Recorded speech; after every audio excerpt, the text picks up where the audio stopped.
Hello guys, welcome back to my channel. അപ്പോൾ നമ്മൾ ഇന്നൊരു സാധനം അൺബോക്സ് ആണ് ചെയ്യാൻ പോണേ. അപ്പോൾ നമ്മൾ ചെയ്യാൻ പോകുന്നത് മാക്സിയുടെ ഈ ഒരു pouch, means school back to school പൗച്ചാണ് നമ്മൾ അൺബോക്സ് ചെയ്യുക.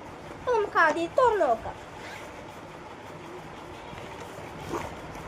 ഫസ്റ്റ് തന്നെ നമുക്കൊരു ഇതിലുള്ള ലിസ്റ്റ് എല്ലാം കൂടി ഉള്ള ഒരു കാർഡും പിന്നെ ടൈം ടേബിൾ എഴുതാൻ പറ്റും. ഇതിൻ്റെ ബാക്കിൽ നമുക്ക് ഇതിൻ്റെ ബാക്കിൽ മാക്സിയുടെ പേര് എഴുതിയിട്ടുള്ളത് തന്നെ ഇതിൽ ടൈം ടേബിൾ എഴുതി വെക്കാനുള്ളത്. അപ്പോൾ ടോട്ടൽ 9 സബ്ജക്റ്റ് ഇതിൽ എഴുതി വെക്കാം. ഓക്കെ, അപ്പം നമുക്ക് നെക്സ്റ്റ് വരുന്നത് ഒരു മാക്സിൽ തന്നെ ഒരു 12 പെൻസിൽസ് ഉള്ള ഒരു ബോക്സ് പെൻസിൽ. നെക്സ്റ്റ് നമുക്ക് വരുന്നത് ഒരു സിസേഴ്സ് നമുക്ക് വരുന്നുണ്ട്. അത്യാവശ്യം നല്ല ക്വാളിറ്റിയുള്ള സിസേഴ്സാണ്. 2 കളറിലാണ് വരുന്നത്. ഒരു ഡാർക്ക് ബ്ലൂവും നോർമൽ ബ്ലൂവും ആയിട്ടാണ് ഇത് വരുന്നത്. നെക്സ്റ്റ് നമുക്കൊരു വൈറ്റ്നർ വരുന്നുണ്ട്.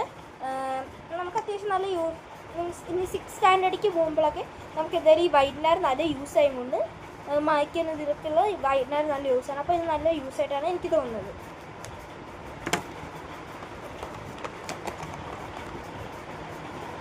പിന്നെ നമുക്കൊരു ഹൈലൈനർ വരുന്നുണ്ട്. കളറൊരു ഡാർക്ക് മറ്റേ കളറിൽ എന്തോ കിളിപ്പച്ച കളറിൽ ഒരു ഹൈലൈനർ നമുക്ക് വരുന്നുണ്ട്. അതിൻ്റെ കൂടെ ഞാൻ നേരത്തെ എടുത്തൊരു പെൻസിൽ, പിന്നെ ഒരു ജിയോമെട്രി ബോക്സ് ഉണ്ട്. നമ്മൾ നോർമൽ ജിയോമെട്രി ബോക്സിനുള്ള കറക്റ്റ് എല്ലാം ഇതിൽ തന്നെ ഉണ്ട്. നമുക്ക് ജിയോമെട്രി ബോക്സ് ഒന്ന് തുറന്ന് നോക്കാം. നോർമൽ ജിയോമെട്രി ബോക്സ് തന്നെ, പ്രത്യേകിച്ചൊന്നുമില്ല. സാധാരണ നമ്മൾ ജിയോമെട്രി ബോക്സ് വാങ്ങുമ്പോൾ എല്ലാം കൂടി ഉള്ളതാണല്ലോ. പിന്നെ മാക്സിയുടെ 2 പെന്നുകൾ വരുന്നുണ്ട്. മാക്സിയുടെ തന്നെ സെയിം 2 പെന്നാണ്. നെക്സ്റ്റ് നമുക്കൊരു റബ്ബർ വരുന്നുണ്ട്. അത്യാവശ്യം നല്ല ക്വാളിറ്റി റബ്ബർ വേണമെങ്കിൽ നമുക്ക് അത്യാവശ്യം കുറേ ഒരു വേണമെങ്കിൽ നമുക്ക് അത്യാവശ്യം ഒരു 2 മാസത്തോളം ഈ റബ്ബറും കൂടി നമുക്ക് യൂസ് ആവും.